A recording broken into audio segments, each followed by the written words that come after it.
Are you still in touch with the first person you ever dated? No, as he's serving a federal prison sentence. We met in college. A Christian college, I might add. We had a class together by accident. That Christmas he asked me out to holiday banquet.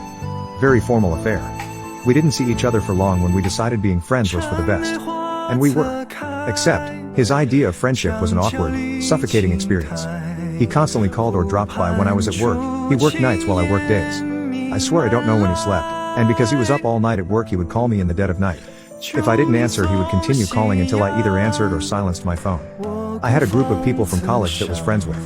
About 15 of us would get together on weekends. Well, Paul, not his name, would ask to be invited. I did, to be kind, but I wondered sometimes if a day could pass where I didn't have communication with him in some way. Time passed and we all graduated college and moved in our lives. But Paul moved about 10 miles away from where I ended up living. Great. He was still everywhere I was. He joined the same church as me and started showing up at my job all the time again. Finally I sat him down. I explained that I needed some space. I needed some time where he wasn't always where I was. I wanted to date and get married eventually, but I couldn't because he was around me so much that men assumed we were dating. He was crushed. If you get married your husband won't want me to talk to you. You can't do that. He complained.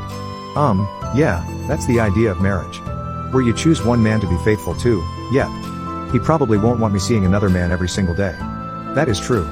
Little did I know I'd just set a ticking time bomb. I took a vacation with some friends, a married couple.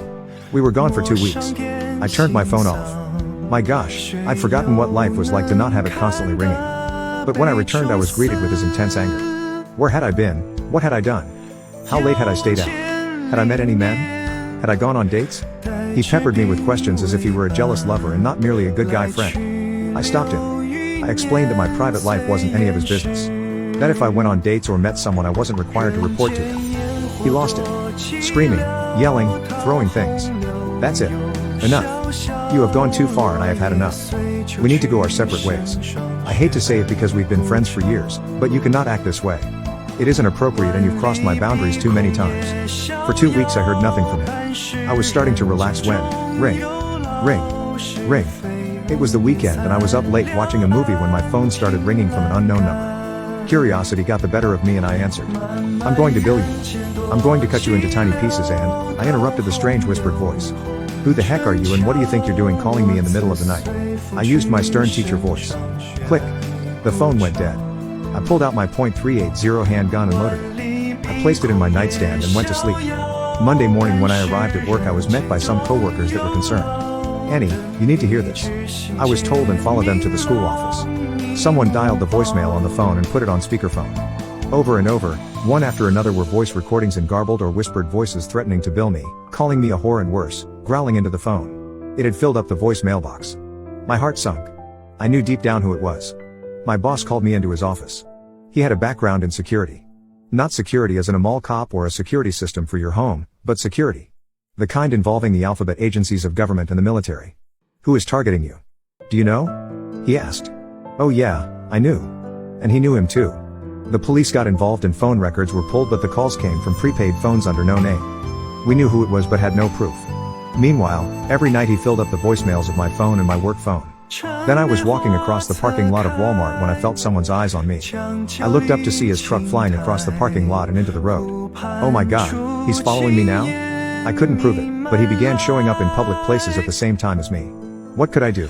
It was in public so it wasn't like I could complain when he had a right to be there as much as anyone else. Until one Friday night a group of friends and I went out to eat. It was a group of men and women and while some of them were dating, I wasn't dating anyone. But one of the guys did sit across from me. Before we even had our food, Paul stormed into the restaurant and was in my face shouting about how dare I date that man and I was a whore and the restaurant was silent except for Paul. I was beyond embarrassed. The man sitting across from me stood up and grabbed Paul by the arm, unceremoniously dragging him outside. 10 minutes later my friend returned while Paul didn't. I didn't ask but I'm pretty sure Paul had the beatdown of the century because the other guy promised me Paul would be too afraid to hurt me now. For a few days I had peace, but then he was back at it again. And now I wasn't the only target. My friends started receiving the calls too. They shared voice recordings from their phones with me. She's a B. She's a ST. She's a W. We all knew she was me. And then one day it stopped.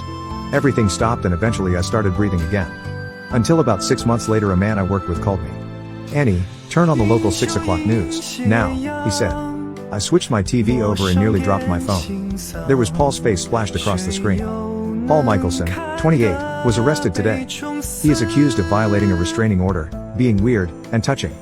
Michelson confessed to all charges. I listened to the news anchor recount the gruesome story of how he'd taken a woman to a hotel room and brutally attacked and touched her. She survived and managed to escape the room, and another hotel guest helped her call 911. Paul admitted to police that he had intended to bill her. Police even stated they were shocked at how much he admitted. They didn't even have to interrogate him. He voluntarily poured out the whole story.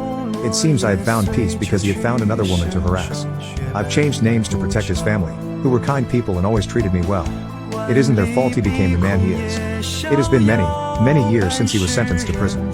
I believe he comes up for parole in 2024. I hope he doesn't get it. I've mentioned here before that I've only ever dated older men. Paul was the one exception to that, though we stopped dating years before his arrest.